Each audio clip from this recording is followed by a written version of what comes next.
Hi everyone, thank you for tuning in. I'm your instructor Joy. Let me first play a tune for you.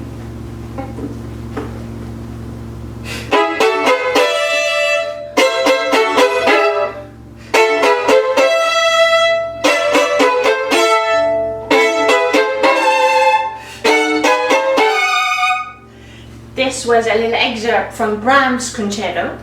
Thank you very much for tuning in. Thank you very much for your continued support here. Also in my Patreon page, booking lessons with me, saying the kind questions, comments.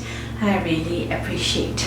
So this video is an answer to many subscribers. I get a lot of questions about how one could play chords, how one could play heavy tone, how one could play multiple down bow strokes, how one could create chords that sounds nice and resonant.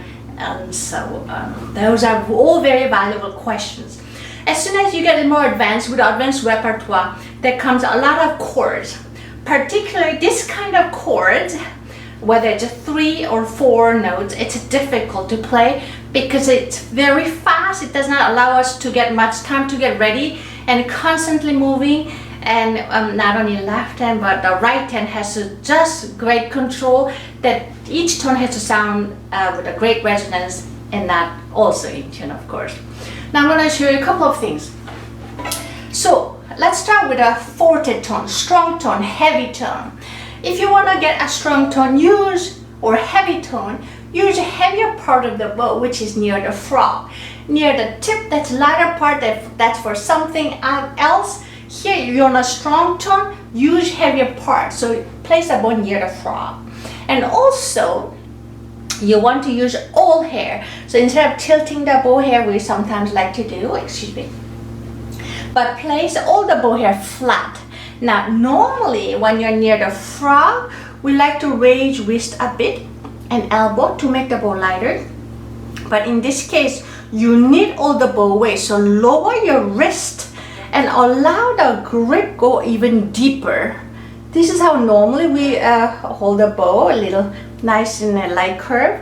But in this case, you want to lower your entire hand. You want to apply the bow weight, allowing the wrist get a bit flatter, and also thumb even gets lower. It's still curved, but the entire hand itself gets a little lower like that.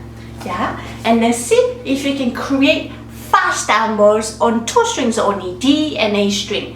Near the frog, the key is heavy part, short bow. Make sure you keep the wrist heavy so you can apply the bow weight like this, almost slamming but moving sideways, moving both downwards fast and then bringing back where it was. There are some violinists come to me like I can do the 3 strings at once, and that's also possible, but not in this kind of passage, because you can do 3 strings at once only when you have time to place the bow on the string, then you can do that. But in this case, we have to do multiple times down bow, and the bow comes off the string, so it does not allow the bow to sit.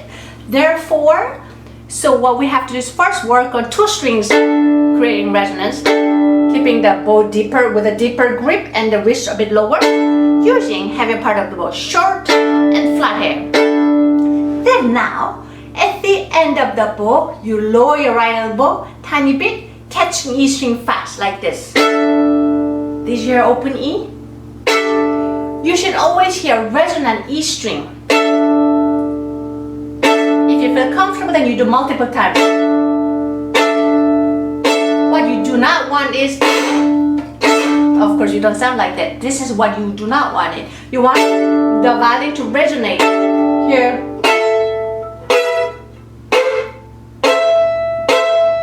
And so on like that. So you want to do that. Now here also we have quadruple stops. Like here, that one here. Here, we have no choice, but we have to break the string even more. Just like a traditional way, 2 strings on bottom 2 strings and top 2 strings. However, it's important for you to get off the G and D string fast and come on top 2 string, because that's where the melody is, the important note is.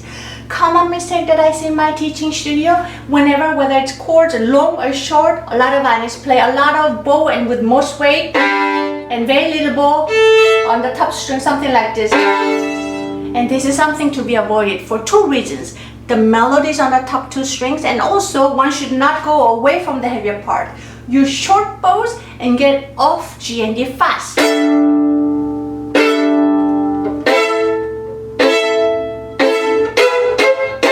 And so on like that, yeah? So, of course, there are a lot of things that one could study in this passage alone, and Brahms' Concerto is one of the great concertos that ultimately we all want to learn and master. But this kind of technique one can master well and can use for this particular concerto and many other advanced repertoire. Yeah, I hope you can try it yourself. Thank you for watching and hope to see you again. Bye bye.